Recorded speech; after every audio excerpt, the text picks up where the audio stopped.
नमस्कार मित्रों।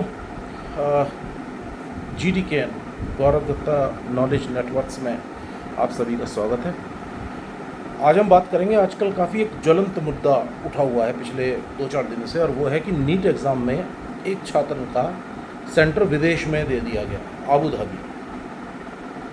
धाबी में सेंटर दे दिया गया। और इसमें इस मुद्दे पर निशाने पर केंद्र सरकार भी है और नेशनल टेस्टिंग एजेंसी भी है नीट की।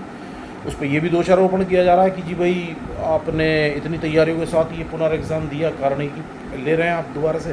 पहले वो आउट हो गया था पेपर, पिछले साल भी आउट हुआ था। तो निश्चित रूप से इस काम में तो सरकार की भी और व्यवस्था की भी लापरवाही है। नेशनल टेस्टिंग एजेंसी को भी निशाने पर लिया ही जाना चाहिए उस मुद्दे पर तो। लेकिन ये जो आजकल मुद्दा उठा है कि उसका आबू धाबी सेंटर डाल दिया गया, और इसके लिए नेशनल टेस्टिंग एजेंसी जिम्मेदार है, इसके लिए तुरंत उसको जिम्मेदार कर दिया। और उस पर बड़े बड़े लेख लिखे जाने लगे, आर्टिकल्स लिखे जाने लगे, सोशल मीडिया पे भी छा गया वो पोस्ट। और इसका बहाना लेके सरकार और नेशनल टेस्टिंग एजेंसी और पूरी की पूरी व्यवस्था को पुनः कटघरे में खड़ा कर दिया गया। तो देखिए, मैं पहले ही कह चुका हूँ कि जब पेपर आउट हुआ, पिछली साल हुआ या इस साल हुआ या कभी भी इस प्रकार की कोई घटना होती है, तो वाकई अगर उसका दोष है तो अधिकारियों पे भी कार्रवाई होनी चाहिए, व्यवस्था में भी खामियां ढूंढी जानी चाहिए, और सरकार को भी इस जिम्मेदारी से पल्ला नहीं झाड़ सकती। सरकार को जिम्मेदारी लेनी पड़ेगी, उसको भी दोष दिया जाएगा। जाहिर तौर पर उसके पॉलिटिकल फॉलोआउट्स भी होंगे। लेकिन अभी इस मुद्दे पे देखिए कि वो जो छात्र है वो है अब्दुल्ला। जब उसकी जांच हुई तो पता चला कि ये सारा किया जा रहा, उसके पिता तालिब अहमद का है। उसने बगैर ये देखे कि मेरे बच्चे ने पेपर का सेंटर कहाँ डाला है, बगैर इसकी जांच करे सीधे सरकार पे तोहमत जड़ दी सोशल मीडिया में, और सरकार विरोधी मीडिया ने और सरकार विरोधी लोगों ने, राजनीतिक दलों ने भी इस मुद्दे को हवा दे दी। अब जांच हुई तो पता चला कि उसके लड़का शुरू से ही विदेश में जाना चाहता था।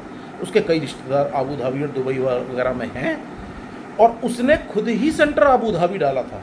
यहाँ मैं आपको बताना चाहूँगा कि नीट का जो मेडिकल एग्जामिनेशन है, इसके सेंटर विदेशों में कई जगह होते हैं, क्योंकि जहाँ भारतीयों की संख्या ज़्यादा है।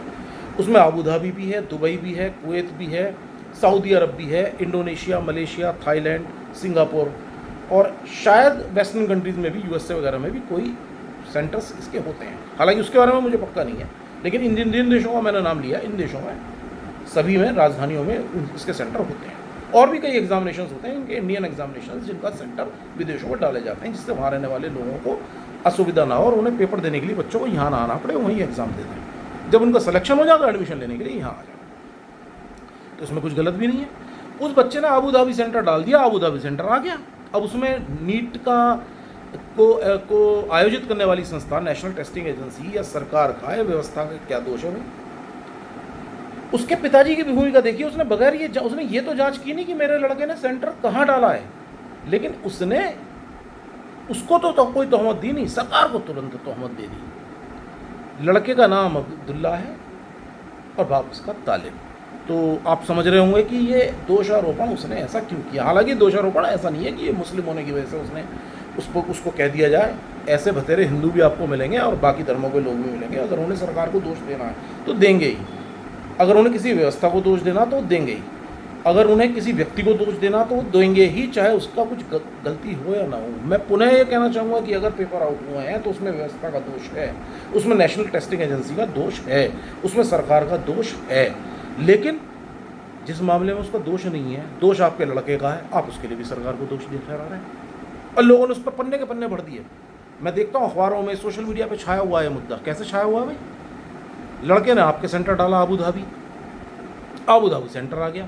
उसके बाद भी अगर आप देखिए कि NTA ने कितना त्वरित कार्रवाई करी कि उन्होंने कहा कि जी आबू धाबी बच्चे ने हमारी गलती कर दी है और आप इसका सेंटर बदल दीजिए। तो उन्होंने तुरंत नागपुर उसका सेंटर कर दिया जहाँ का वो रहने वाला था। उसके बावजूद, जबकि गलती बच्चे की है, NTA चाहती तो नहीं भी कर सकती थी, क्योंकि बच्चे ने खुद ने आबू धाबी डाला है। NTA नेशनल टेस्टिंग एजेंसी तो उसके लिए जिम्मेदार है नहीं, लेकिन फिर भी उन्होंने मानवता का परिचय देते हुए उस बच्चे का सेंटर नागपुर डाल दिया। अब वो एग्ज़ाम देना दे वो अलग बात है, लेकिन उसने सेंटर खुद ने आबू धाबी डाला, आबू धाबी सेंटर आ गया। लेकिन अब आप ये देखिए मुद्दा को किस तरह से हवा दी जाती है, और उसके पिता को देखिए, सिर्फ इसलिए कि वो उसे सरकार को दोषी ठहराना, हर काम के लिए सरकार को दोषी ठहराना। तो इस मुद्दे के लिए भी उसने बगैर ये जांच किए बच्चे से पूछता अपने, भाई तेने सेंटर कहाँ डाला था, सेंटर तूने कहाँ डाला है, वो बताता, उसकी जांच करता, उसका फॉर्म तो देखता, उसका प्रिंट आउट तो देखता कि उसने सेंटर कहाँ डाला, बगैर ये देखे कि तूने सेंटर कहाँ डाला है तेरे बच्चे ने, तूने सरकार को दोष देना शुरू कर दिया।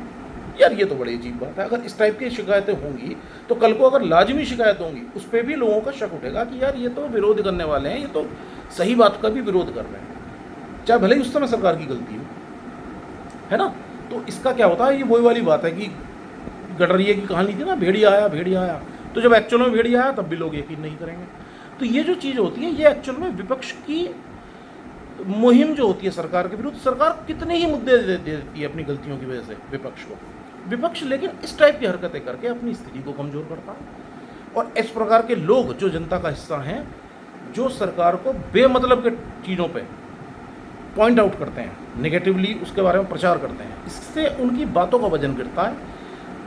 मेरा तो ये मानना है कि इस प्रकार के मुद्दों को पहले जांचना चाहिए और सरकार को भी फिलहाल, अब एग्ज़ाम जब हो जाए या हो गया, मुझे पता नहीं कब था वो एग्ज़ाम, लेकिन शायद वो कल हो गया है, लेकिन सरकार को भी इस पर कार्रवाई करनी चाहिए कि भाई तुमने अपने बगैर सोचे समझे सरकार को, मीडिया को ये सब बता दिया, तो क्या सरकार भी मानहानि का मुद्दा नहीं कर सकती इस मुद्दे पे? व्यक्तिगत रूप से नहीं, सरकार का भी तो मानहानि होती है। पूरे देश में एक प्रकार का इस प्रकार की चीज़ फैल जाना कि जी ऐसा हो रहा है, मतलब आतंक सा फैल जाना एक प्रकार का कि जी आबू धाबी, जो होता है ना आतंक का दूसरा नाम आबू धाबी।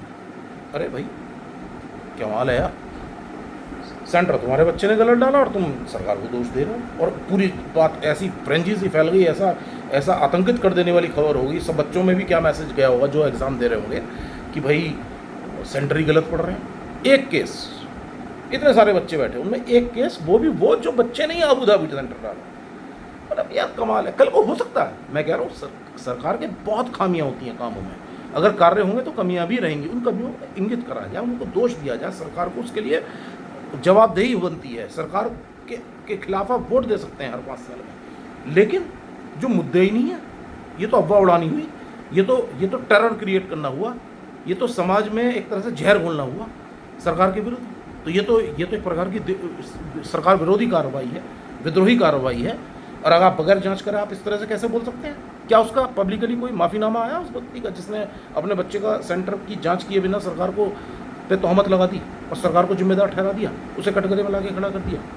एनटीए को अब पोस्ट एग्जामिनेशन पीरियड में कार्रवाई करनी चाहिए उस पिता के ऊपर जिसने इस प्रकार की हरकत करी है। कम से कम उस पता तो चला और उसे भी पब्लिक डोमेन में लाया जाए कि उसकी गलती थी और उस गलती की मैं माफ़ी मांगता हूँ, इस प्रकार की बातें की जानी चाहिए। ऐसा नहीं कि कुछ भी बोल दो सरकार के विरुद्ध, कुछ भी किसी भी व्यक्ति के खिलाफ बोल दो। इस मामले में आईटी लॉज को भी बहुत स्ट्रिक्ट होने की अब ज़रूरत पड़ रही है कि सोशल मीडिया में कोई भी किसी के बारे में कुछ भी बकवास कर दे बगैर तथ्यों के की जांच किए, तो ये तो बड़ा ही गड़बड़ हो जाएगी। नहीं तो सरकार को इस पर ध्यान केंद्रित करना चाहिए, इस पर ध्यान देना चाहिए, इस मुद्दे पर अवलोकन करना चाहिए और इसके नियम इसके लिए बनने चाहिए स्ट्रिक्ट, और इस मुद्दे पे भी कार्रवाई की जानी चाहिए कि इस आप कुछ भी बोल देंगे।